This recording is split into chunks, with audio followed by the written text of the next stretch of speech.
This YouTube channel does not promote any violent, harmful, or illegal activities. All content provided by this channel is meant for an educational purpose only.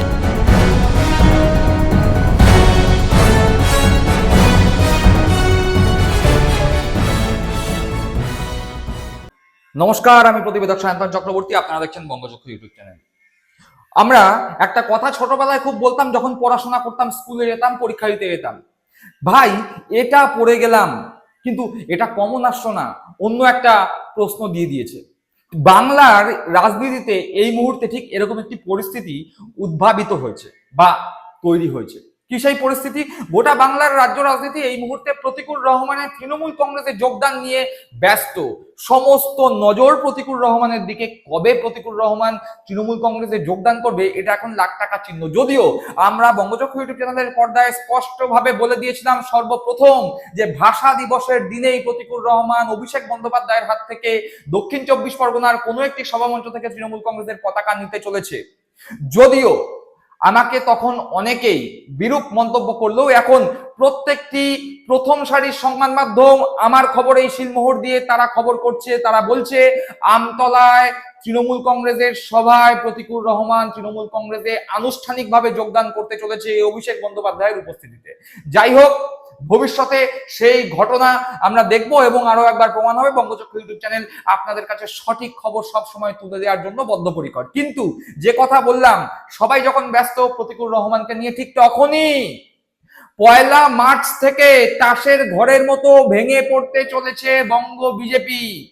আরো একবার বলছি, কান খুলে শুনে নিন, 1 March 2026 থেকে তাসের ঘরের মতো ভেঙে পড়তে চলেছে বঙ্গ বিজেপি। আমরা মোটামুটি সবাই জানি যে যদি এসআইআর পর্ব সঠিক সময় শেষ হয় তাহলে 28শে ফেব্রুয়ারি একদম ফাইনাল ভোটার তালিকা, সংশোধিত ভোটার তালিকা প্রকাশিত হবে। অর্থাৎ এসআইআর পর্ব শেষ হয়ে যাচ্ছে এই ফেব্রুয়ারি মাসের 28 তারিখ। পরের দিন অর্থাৎ মার্চ মাসের প্রথম দিন 1 মার্চ, সেদিন থেকেই বিজেপির ভাঙন শুরু। যা খবর এই মুহূর্তে বিজেপির অন্দরমহল থেকে আমাদের কাছে এসে পৌঁছেছে তা বিজেপির জন্য অন্তত সুখকর নয়। সেখানে রীতিমতো পুরনো কর্মীরা উষ্মা প্রকাশ করছে, কারণ এই মুহূর্তে বিজেপির মধ্যে থেকে কারা আগামী 2026 বিধানসভা ভোটে লড়াই করবে সেটা মোটামুটি প্রস্তুত হয়ে গেছে, তালিকা তৈরি হয়ে গেছে এবং সেই তালিকায় শিলমোহর দেয়া শুধু বাকি। এবং সেখানে যে সমস্ত এলাকার, দক্ষিণবঙ্গের বিশেষত যে সমস্ত এলাকায় যে প্রায় মোটামুটি ভাবে 200টির কাছাকাছি আসন, সেখানকার তালিকায় এই মুহূর্তে বিজেপির অভ্যন্তরে প্রকাশিত হয়ে গেছে। আমরা ইচ্ছে করলে সেই তালিকা আপনাদের দেখাতে পারতাম, কিন্তু যেহেতু আমরা এখনো সেই তালিকার প্রিন্টেড কপি বা প্রিন্ট আউট কপি আমাদের হাতে পাইনি, সেই কারণে শুধুমাত্র ফোনে কথা বলার ভিত্তিতে বা ফোনে কথা বলার মাধ্যমে যে খবর আমাদের কাছে এসছে সেই খবর আপনাদের শোনাতে পারছি না। শুধুমাত্র তালিকার জন্য অপেক্ষা করছি। তালিকা আসলেই আমরা বলে দেব কোন কোন জায়গায় কে কে প্রার্থী হচ্ছেন। তাও মোটামুটি যেটুকুনি খবর, 200টির কাছাকাছি আসনে প্রার্থী কারা কারা হবে এই দক্ষিণবঙ্গে সেই তালিকা বিজেপির অভ্যন্তরে প্রকাশিত।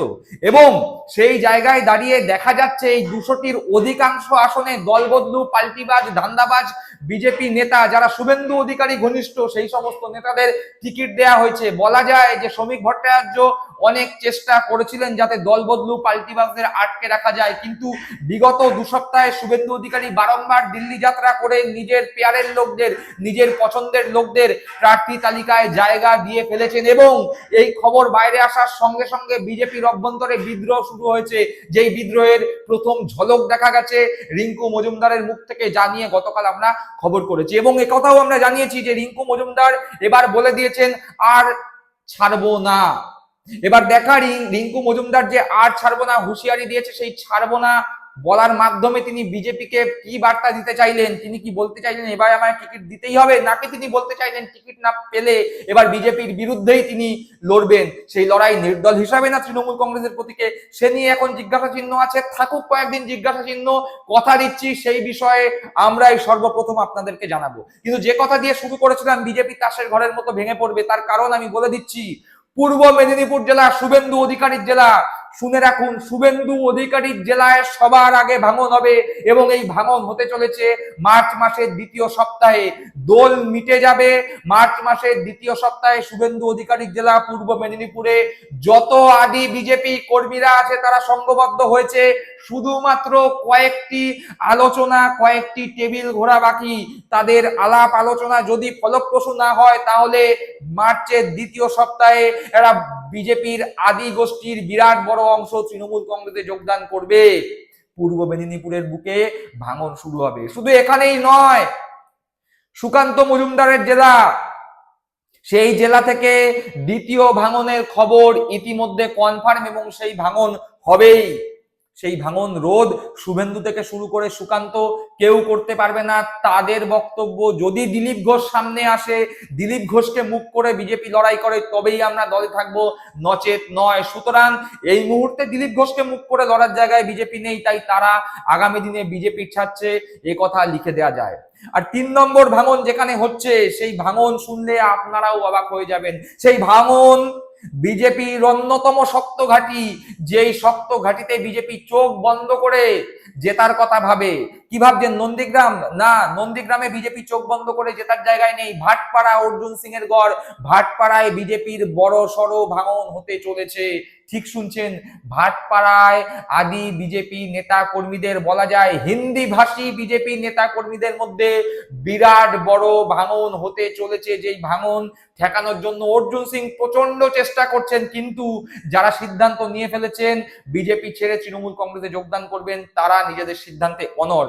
মোটামুটি ভাবে এই 3 জায়গায় ভাঙনের খবর এসছে। আর সব থেকে বড় খবর, যে কথা আমরা এই বঙ্গচক্র ইউটিউব চ্যানেলের পর্দায় 1 সপ্তাহ আগে জানিয়েছিলাম, উত্তরবঙ্গের জলপাইগুড়ি এবং কোচবিহার, এই 2 জায়গা থেকে 5 জন বিধায়ক মার্চের দ্বিতীয় সপ্তাহে তৃণমূল কংগ্রেসে যোগদান করতে চলেছেন বা সম্ভাবনা তৈরি হয়েছে। সেই সম্ভাবনা আর সম্ভাবনা নেই, সেই সম্ভাবনা এখন নিশ্চিত হয়ে গিয়েছে। কালিম্পং এর এক বিধায়ক ইতিমধ্যে তৃণমূল কংগ্রেসে যোগদান করেছেন এবং তাকে দেখে উদ্বুদ্ধ হয়ে যারা মোটামুটি ভাবছিলেন, দোলাচলে ছিলেন, যোগদান করব কি করব না, তৃণমূলে যাব না বিজেপিতে থাকবো, তারা এখন মোটামুটি সিদ্ধান্ত অনড়ভাবে নিয়ে নিয়েছেন। 5 বিধায়ক কুচবিহার এবং জলপাইগুড়ির তৃণমূল কংগ্রেসে যোগদান 15ই মার্চ, খুব বেশি হলে 17ই মার্চ। না হলে এই ভিডিওর কমেন্ট বক্স সবসময় খোলা থাকে, বাছা বাছা বিশেষণ আমার জন্য প্রয়োগ করে যাবেন। কি মনে করছেন এই বিষয়ে? আপনাদের মূল্যবান মতামত অবশ্যই কমেন্ট বক্সে কমেন্ট করে জানাবেন। সকলে ভালো থাকবেন, সুস্থ থাকবেন। জয় হিন্দ, বন্দে মাতরম।